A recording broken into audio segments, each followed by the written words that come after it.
नमस्कार, मी विधिका। आज मी दुपारच्या जेवणात बनवला आहे मस्तपैकी असा झणझणीत सुका झुणका बनवलेला आहे। खूपच छान असा मस्त झालेला आहे। एकदम सोपी रेसिपी आहे। जेवण करायला जर कधी कंटाळा आला तर फटाफट असा झुणका आणि भाकर बनवून खायची। एकदम सोपी रेसिपी। चला तर मग रेसिपीला आपण सुरुवात करूया। रेसिपी सुरुवात करण्याआधी मी वेदिका सोलफुल कुकिंग चॅनल मध्ये तुम्हा सगळ्यांचे खूप खूप मनापासून स्वागत करते। हा बघा किती सुटसुटीत असा मस्त झणझणीत तपका आपला झुणका हा तयार झालेला आहे। झणझणीत असा झुणका बनवण्यासाठी इथे तेल घालते मी 4 ते 5 चमचे तेल घालते। तेल जरा जास्त लागतं झुणक्यामध्ये कारण आपण पाणी एकदम कमी वापरणार आहोत।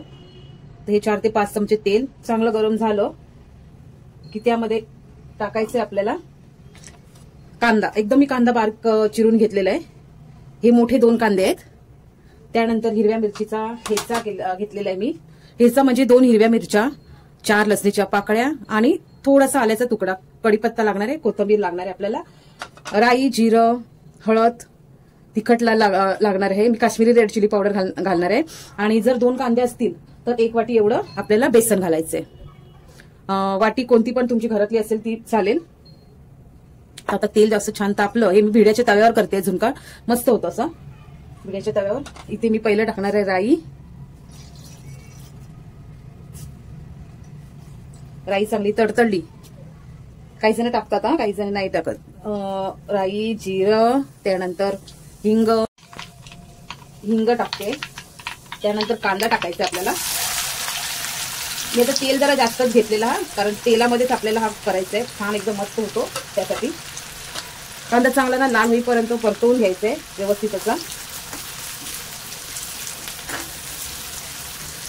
गुलाबी होईपर्यंत, कच्चे पण पूर्ण काढून टाकायचंय।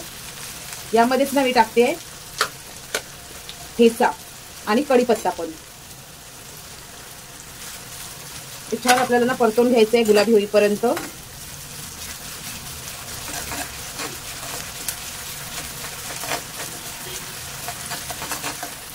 कांदा ना छान मस्त गुलाबी होईपर्यंत मी परतून घेतलेला आहे। आता यामध्ये टाकायचं, मी गॅस कमी करणार आहे, मसाला टाकणार आहे, काश्मीरी रेड चिली पावडर टाकणार आहे मी, साधा मसाला आपला।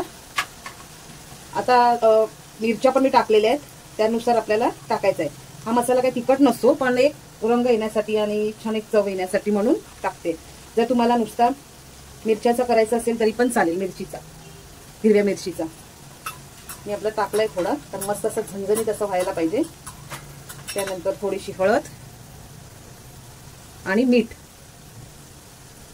पण मी टाकते आताच। चवीनुसार मीठ टाकायचं आहे। आणि आपल्याला जे बेसन आहे ना ते आता छान यामध्ये ना परतवून घ्यायचंय मस्त असं।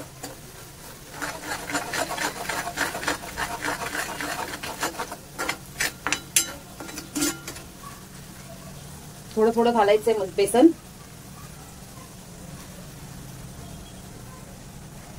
दोनदा घालायचंय।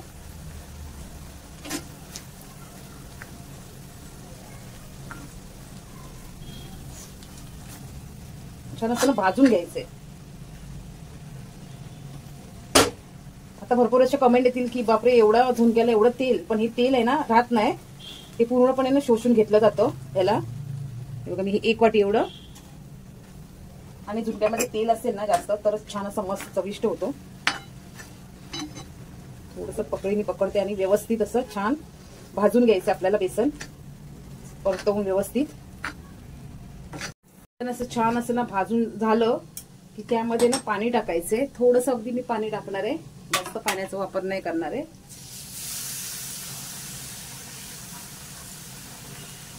हे पण छान असं परतवून घ्यायचंय आणि मंद गॅसच करून ठेवायची आता, हा जास्त फास्ट करायची नाहीये गॅस।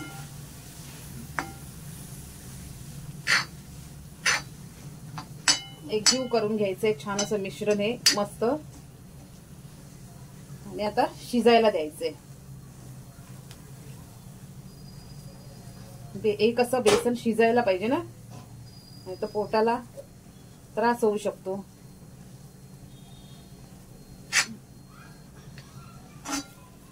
बघा केवढं तेल होतं, आता अजिबात तेल नाही दिसत आहे। तेल पूर्ण ना बेसनने पूर्ण शोषून घेतलेलं आहे।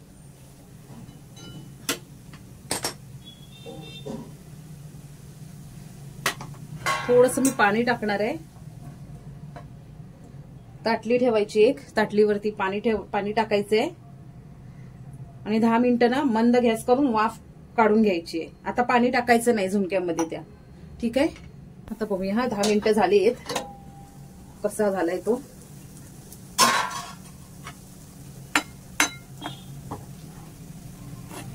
सगळं ना हे पाणी आहे ना, वाफेचं पाणी असतं ना, ते सुटतं.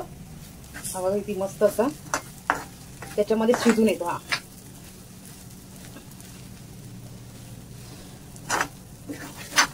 शिजवायला पाहिजे पण छान असा, मस्त सुटसुटीत असा छान असा. म्हणून एक छान सुगंध पण येतो हा झुणका करताना. तुम्ही कसं झुणका करताना ते कमेंट करून जरूर सांगा. आता लास्टला शेवटला टाकायची आपल्याला कोथिंबीर.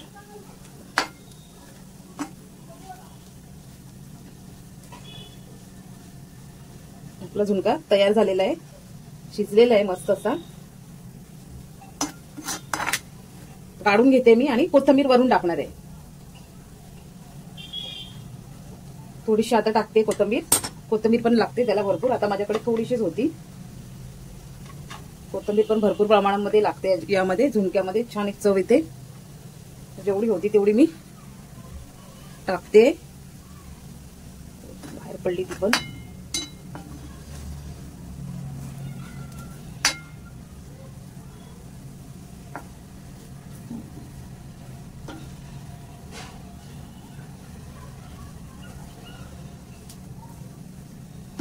भाकरी बरोबर खायला एकदम भारी लागतो हा झुणका. हा तुम्ही कसा करता झुणका तो पण कमेंट करून जरूर सांगा. आणि माझी रेसिपी जर थोडी जरी आवडली असेल तर लाईक करा, शेअर करा आणि सबस्क्राईब करा.